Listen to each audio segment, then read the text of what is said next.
прямом эфире новости Татарстана. Здравствуйте, в студии Даяна Саитова. И вначале коротко о главных темах выпуска.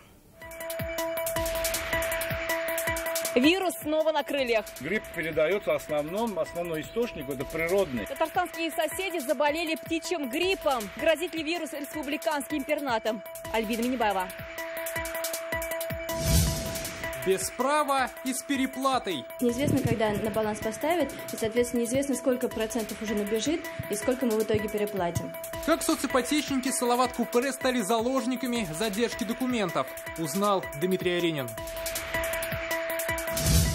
Богатство леса – общее богатство. Сезонный заработок, зарабатываем на этом. В Госдуме намерены разрешить россиянам собирать и продавать лесные грибы, ягоды и орехи. Где, как и когда это можно будет сделать, узнавал Рамиль Шайдулин. Пограничный птичий вирус держит в страхе фермеров и владельцев птицеводческих комплексов. В режиме карантина 9 регионов страны, в том числе и ближайший сосед Татарстана, Республика Чувашия. Уже сегодня на границе с ней установлен передвижной ветеринарный пункт, усилен контроль и на посту Верхнеуслонского района. Как пытаются защитить татарстанских пернатых? Альбина Минибаева с подробностями.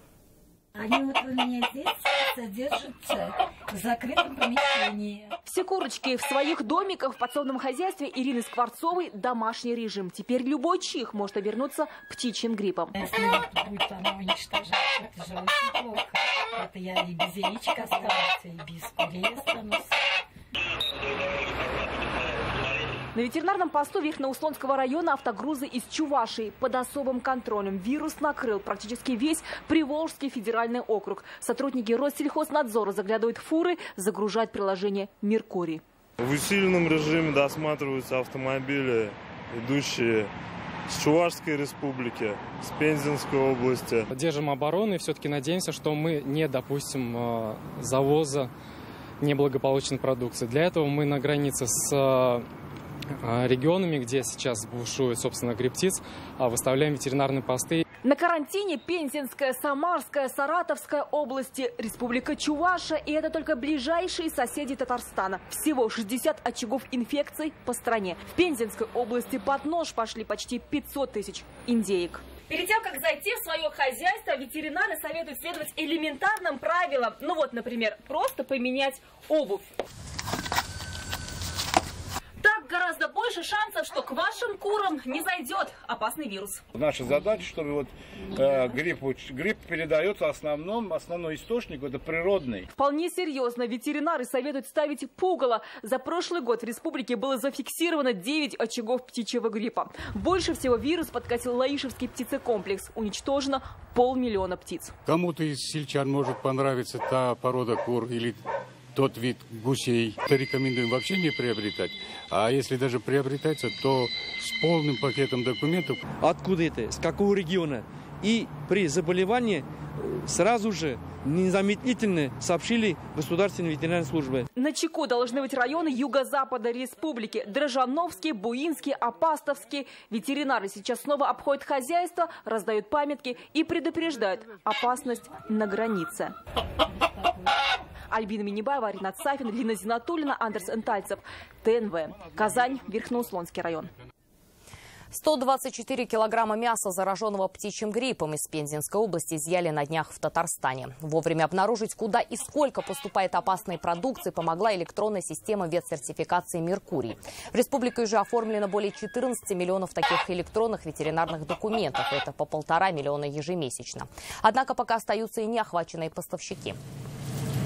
Оцениваем ситуацию с неподключенными лицами примерно в 15-17% по республике Татарстан именно. Сейчас они эту работу долаживают. К концу месяца мы ожидаем примерно цифру 95% охвата всех участников оборота подконтрольной продукции. Обещанного полгода ждут. Соципотечники Салават Купре не могут стать полноправными владельцами своих квартир. Люди жалуются, что их дом номер 7 на улице Тансык был сдан в эксплуатацию еще в декабре прошлого года, и там уже справили новоселье. Однако на балансе Госжилфонда этот объект так и не значится. А из-за этого жильцам невозможно оформить квартиры в свою собственность, и некоторым приходится переплачивать по ипотеке, так как нельзя задействовать материнский капитал. Почему тянут с оформлением документов, узнал Дмитрий Аренин.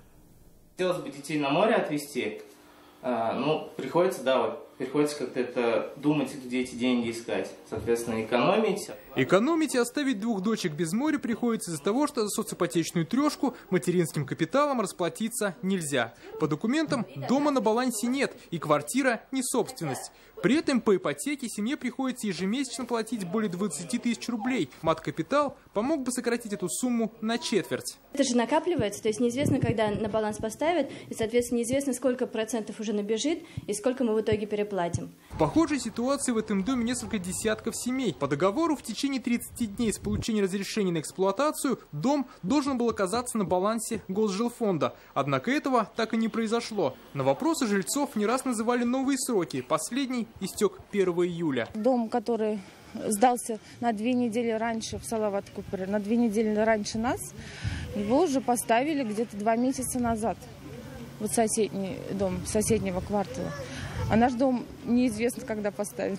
Госжилфонд на запрос жильцов 9 июня ответил. Задержка связана с тем, что технический заказчик, Управление капитального строительства и реконструкции исполкома Казани и подрядчик ПСО «Казань» не предоставляют нужную документацию, акты приемки выполненных работ и справку о их стоимости. Сегодня мы тоже отправили запрос в Госжилфонд. Ответа пока не получили. Решить эту проблему можно через суд. Как отмечают юристы, процесс установит причины задержки документов и даст возможность получить компенсацию. Конечно, он может обратиться в суд и требовать компенсации в полном объеме тех убытков, которые были причинены ненадлежащим исполнением стороной договора второй страны. Как добавляют, такие дела по большей части выигрышные. Судебная практика обычно стоит на сторону добросовестных покупателей жилья.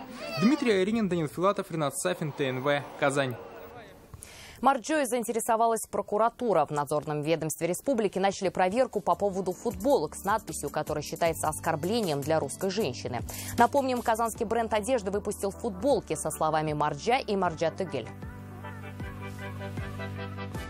Заявлений по данному факту в прокуратуру не поступало. Надзорное ведомство обратило внимание на этот случай в ходе мониторинга средств массовой информации. В настоящее время проводится проверка. При наличии оснований будут приняты меры прокурорского реагирования. Дары природы становятся общими. В Госдуме намерены рассмотреть новые правила сбора лесных ягод, грибов, лекарственных трав и орехов на продажу. В перспективе любой, например, грибник, сможет собирать плоды в любом лесу и свободно их продавать. Пока для этого нужно арендовать землю. Подробнее о новых правилах Рамиль Шайдулин. Сколько стоит? Это 500. Давай за 400. 400? Ну, давай за 400, не убудет.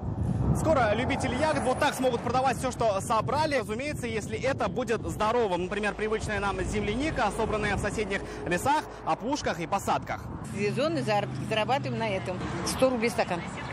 Килограмм 250. Пока для того, чтобы легально продавать обычные грибы, приходится арендовывать целый участок леса. По крайней мере, об этом говорит статья номер 32 Лесного кодекса. А вот за продажу соседнего участка уже штраф, пока в силу не вступили новые правила. Прежний опыт оказался горьким. Кто-то платил за аренду, а кто-то другой мог прийти, собрать и продать. Ведь охрану в лесу не оставишь. Теперь по всей стране намерены разрешить всем и собирать, и продавать дары природы свободно. Об этом заявил глава комитета Госдумы по природным ресурсам. Целые деревни жили же на сборе и продаже грибов, ягод, орехов. Сейчас это невозможно. И невозможно это просто из-за определенного упущения в законодательстве. Мы должны это исправить. Кстати, эти же правила коснутся и грибов, и, например, орехов. Их можно собирать во всех лесах, где разрешена так называемая тихая охота. А дальше не просто продавать, а и, например, сдавать в заготконторы, как это было раньше. Наверное, какой-то порядок, безусловно, нужен будет. Какой-то порядок. Возможно, это какое-то соглашение или, значит, скажем, вот разрешение муниципальных образований. Мне кажется, все равно какое-то, наверное, должно быть. Но не так, чтобы людей загонять в угол, чтобы лучше не могли туда поехать и отбить у них желание.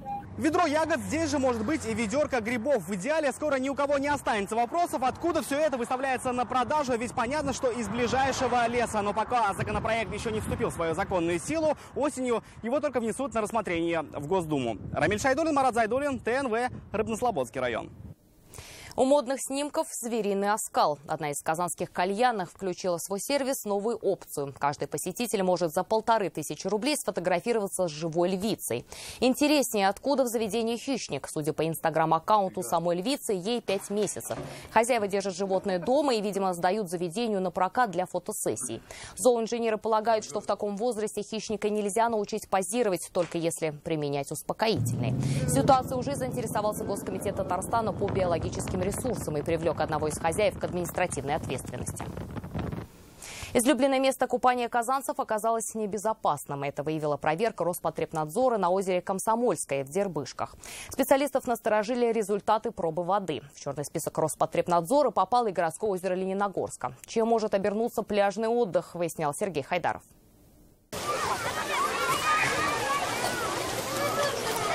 Сегодня на озере Комсомольское в Дербышках буквально не протолкнуться. Кто-то просто гуляет, некоторые загорают, но большинство плещутся в воде. Людей не останавливают даже запрещающие аншлаги. Анализы Роспотребнадзора показали, 2 пробы воды не соответствуют гигиеническим нормам. Соответствующие сообщения уже появились на сайте ведомства. Тина плавает, везде заболачивается, особенно вот те края у нас болота превращаются. Мы, группа поддержки нашего Дербышки, хотим собрать подписи. Однако пока озеро никто не чистил, и это не останавливает отдыхающих. В воде как взрослые, так и дети. Такая жара – это идеальные условия для размножения инфекций. Но большинство людей больше верят своим глазам, нежели лабораторной экспертизе. Мне кажется, нет инфекции уж. Смывы, если только какие-нибудь спустили в это озеро. Теплое, хорошее, прозрачное. Тут много людей купаются.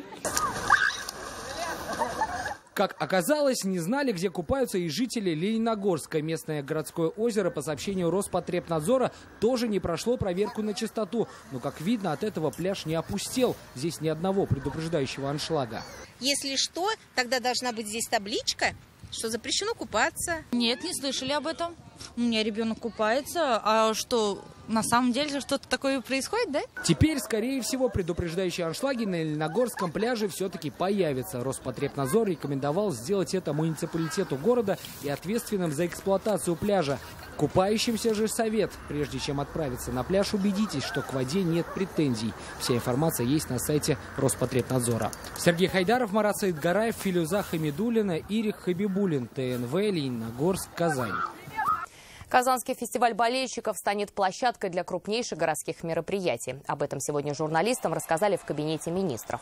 Инфраструктуру, созданную на площади перед чашей, будут использовать и дальше. Частично переформатируется и Казань-арена. По словам Владимира Леонова, здесь появится музей спорта Татарстана. Он займет 1500 квадратных метров. А на самой арене будут выступать не только звезды футбола.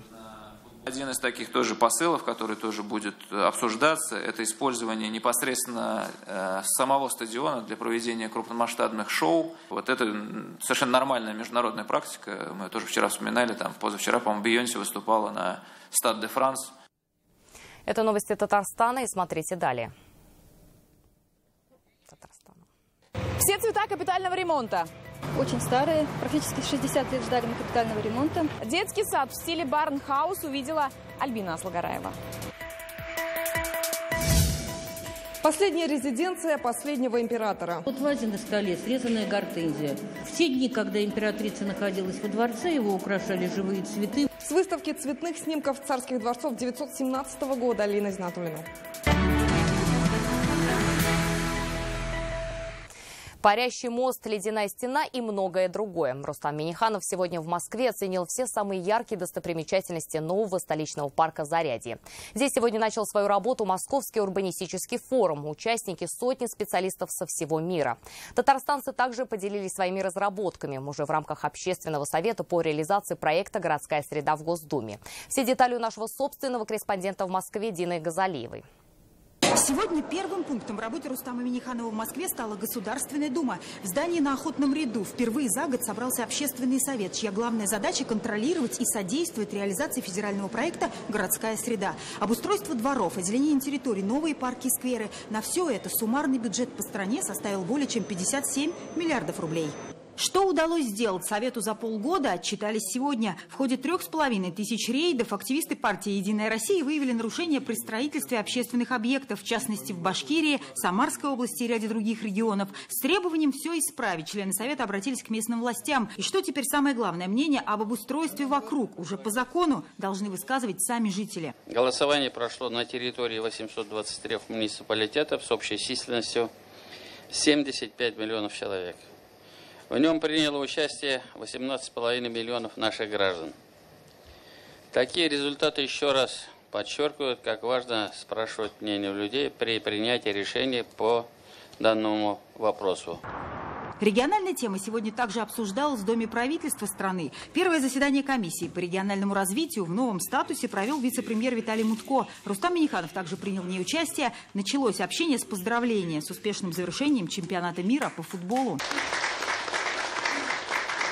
А продолжилось обсуждением в том числе и вновь темы создания комфортной городской среды в регионах. Москва в этом вопросе задает тон теперь не только в стране, но и в мире. Пример тому Новое Зарядье. Парк Зарядье, расположенный в самом центре Москвы у Красной площади, стал новой точкой притяжения для москвичей и гостей столицы. Уникальные архитектурные постройки прошлых столетий соседствуют с ультрасовременными. Особая атмосфера, близость к Кремлю создали проекту, конечно же, успех. Ну а главная визитная карточка парка Зарядье, парящий над Москвой рекой мост.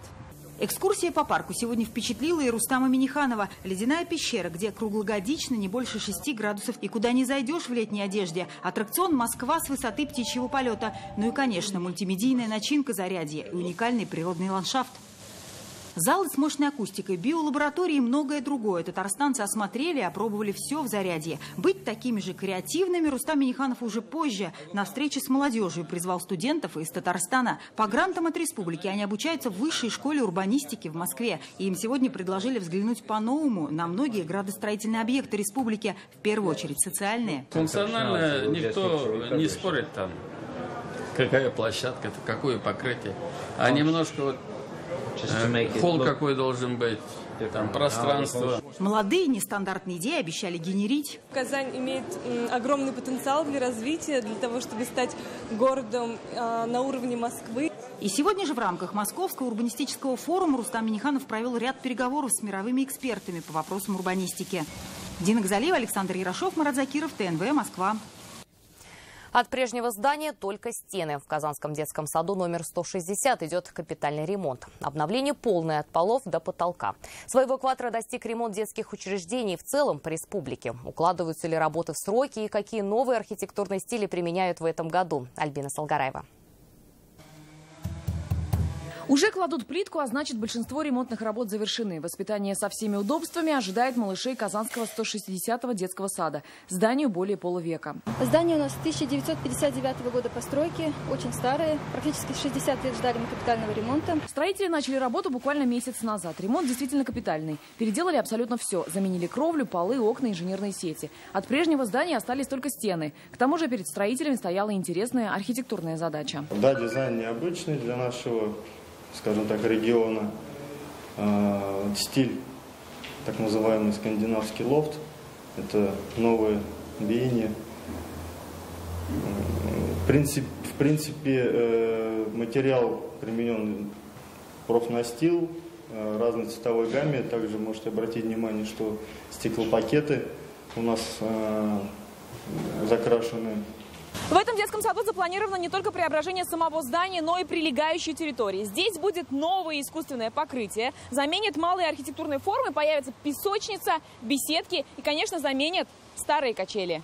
В республике в этом году капитально отремонтируют более 85 детских садов. Будут и новые фасады, и теплые полы. Ежегодно строятся и новые, но мест все равно пока не хватает. На время работ родители просят потерпеть и не переживать из-за перераспределения детей в другие садики. В некоторых учреждениях с ремонтом уже управились. Окончательно завершить все планируют к середине августа. Альбина Салгараева, Андрей Сентальцев, ТНВ Казань.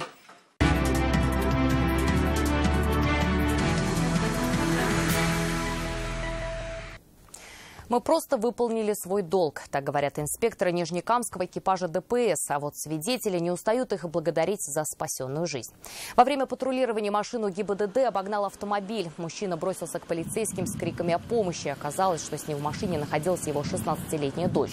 Девочка потеряла сознание, не дышала и пульс не прощупывался. Обстановку экипаж ДПС оценил мгновенно. Благодаря профессиональным и слаженным действиям инспекторов девушку вернули к жизни. Сейчас она под наблюдением невролога. Скоро приехала, скоро передали, и потом она уже там окончательно в себя пришла. Ходила, все сама, все делала. Нормально все с ней было.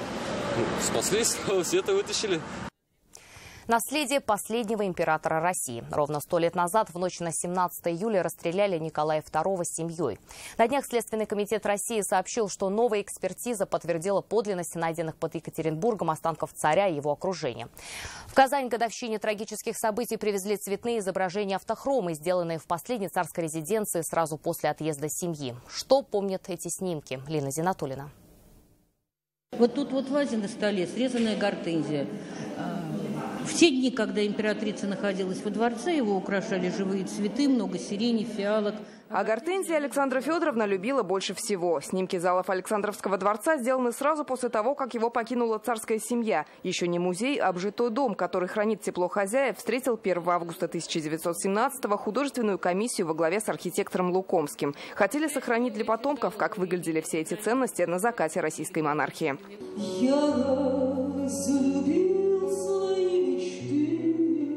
Дух ушедшей эпохи и в любимой музыке царя. В начале прошлого века в моде романсы, а на передовой фотодела автохром. Первая в мире технология цветных снимков для массового применения. Автохром, в отличие от обычной цветной фотографии, позволяет изучать изображенные интерьеры в мельчайших деталях. Александровский дворец сейчас как раз на реставрации. Снимки как никогда актуальны. Интересна и история самой коллекции. 12 автохромов в Царское Село привез английский турист в конце 50-х. Еще 33 купили у вдовы фотографа в 60-е. Снимки, попавшие за границу, нашлись в Париже. В 2012 году на аукционе всплыли 48 штук, которые мы, к счастью, увидели и долго за них торговались. Но, к счастью, торговался с нами меценат, который обожает Александровский дворец, американец. Он, когда узнал, что это мы, то тут же отказался от торгов. Покинув Царское Село, Романовы проживут меньше года. Их расстреляют в Екатеринбурге, останки найдут лишь в 91-м и часть в 2007-м. К годовщине Следком России обнародовал результаты новой экспертизы. Останки подлинные. Мать, отец, 4 дочери и сын. В 2000-м Русская Православная Церковь причислила Романовых к лику святых. Просто жалко. Он столько сделал хорошего, и при нем все развивалось. И индустрия, и медицина, и педагогика. Хотя вот в советское время люди некоторые по-другому относились к этим событиям, а мне всегда было эту семью жалко. Казань – первый город, куда экспозицию привезли из Царского Села. Выставка будет работать в музее Баратынского до 17 июля. Лена Зинатуллина, Данил Филатов, ТНВ Казань. Как загадывают желания? Обычно это делают на Новый год или когда увидят падающую звезду. Нижнекамцы теперь знают еще один способ. Они опускают на воду фонарики. Пристань на Красном Ключе превратилась в большую огненную площадку. Люди пришли принять участие в новом для города арт-проекте «Зажигаем вместе». Эта акция объединяет 250 городов России.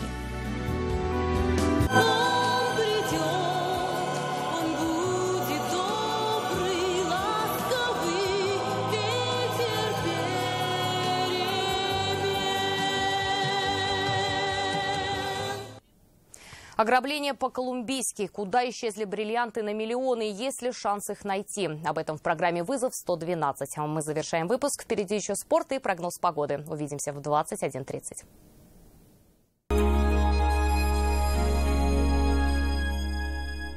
Хватит мечтать! В автоцентре «Марка» пора покупать! Только до конца июля японский Datsun Ondo всего за 359 тысяч рублей. 4 пятерки, 3 семерки.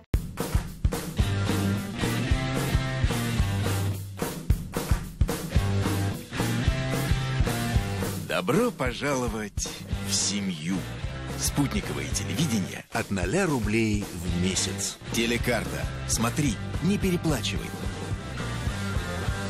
Ждешь скидок? Спеши в автоцентр «Марка Ниссан» на Чуйкова. Там Nissan Альмера от 545 тысяч рублей. Звони 4 пятерки, 3 единицы.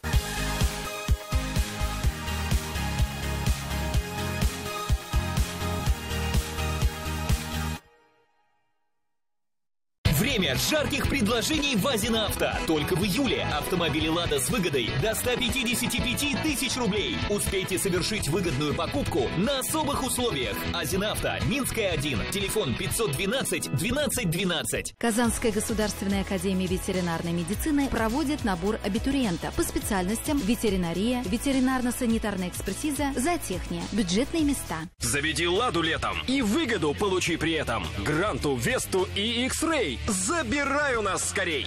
Выгода до 115 тысяч рублей и выгодный кредит. Автоцентр «Парус». Подробности 5 541 541.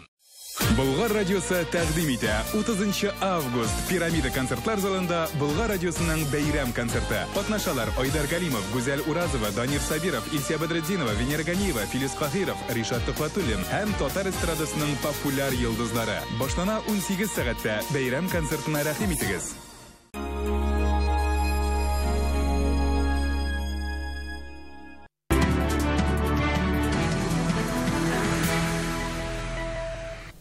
Добрый вечер. Новости спорт на ТНВ, в студии Алмаз Гафиятов. Сразу 5 игроков сборной России по футболу вошли в топ-50 по итогам чемпионата мира. 3 игроков российской команды обогнали капитана национальной сборной Аргентины Лионеля Месси и уругвайца Луиса Суареса. Лучшим среди россиян признан Артем Дзюба, занявший 18-ю строчку. У Дениса Черышева 25-е место, а у Марио Фернандеса 30-е. Кроме того, в топ-50 вошли Александр Головин и Роман Зобнин. Первое место в этом рейтинге принадлежит 19-летнему нападающему сборной Франции Килиану Мбаппе. Серебро взял бельгиец Эден Азар, а бронза достается бразильцу Неймару. Также по итогам Мундиаля были определены лучшие игроки в каждой сборной. В российской команде им стал Артем Дзюба. Вышли из душных офисов и кабинетов на песок. В Казани прошел турнир по пляжному волейболу среди работающей молодежи. 19 коллективов различных предприятий города представили своих спортсменов. Состав команды 3 сотрудника от 18 до 35 лет, работающие в организации не менее полугода. В остальном ограничений нет. В отличие от обычного волейбола, игра проходит на песке. А это требует определенного уровня физической подготовки от спортсменов. Ребята месяц готовились к этим соревнованиям, тренировались, привыкали играть в таких условиях. Соревнования по пляжному волейболу среди работающей молодежи в Казани проводятся впервые. В летний период особенно важно отвлечь сотрудников от повседневной работы и направить внимание на активный спорт и отдых. Конечно же, у молодежи большой интерес к такого рода мероприятиям. Мы стараемся развивать молодежь во всех направлениях, чтобы они самореализовывались, формировали здоровый образ жизни среди своего круга. И поэтому такие турниры вызывают большой интерес. И в завершении к новостям баскетбола. Американский атакующий защитник Пьерри Хенри продолжит карьеру в Униксе. Об этом сообщается на официальном сайте казанской команды. Контракт с 25-летним баскетболистом рассчитан на 1 год. В прошедшем сезоне Хенри играл в чемпионате Турции за клуб Тофаш, где набирал в среднем 10 очков, 4 подбора и 6 передач. Также на игрока претендовал греческий Олимпиакос. На данный момент американский баскетболист находится в расположении команды НБА Бостон Селтикс, за которой выступает в летней лиге. И это все новости спорта к данной минуте. Будьте здоровы и занимайтесь спортом. До свидания.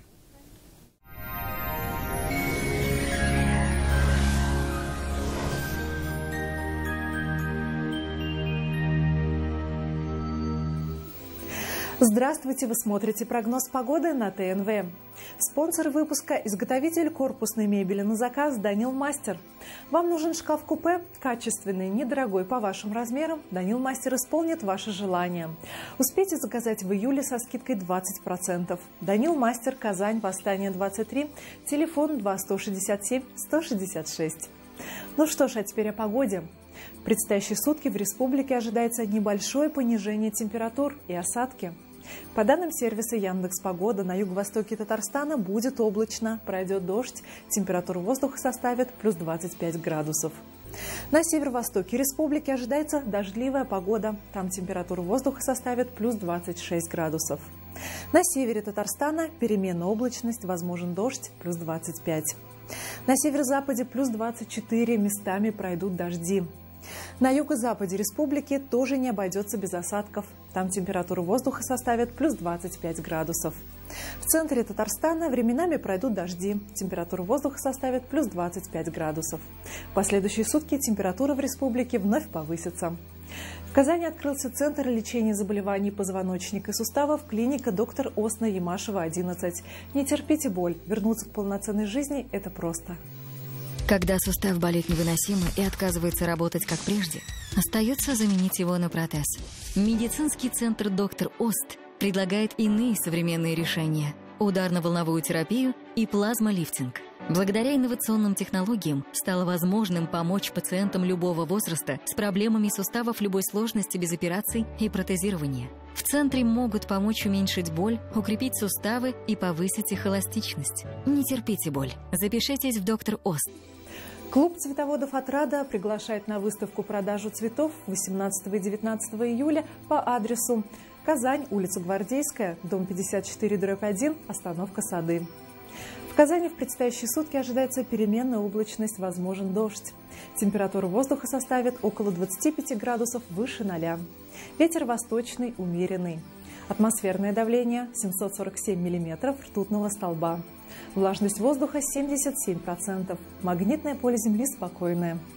На этом наш выпуск завершен. В студии была Маргарита Павлушина. До свидания.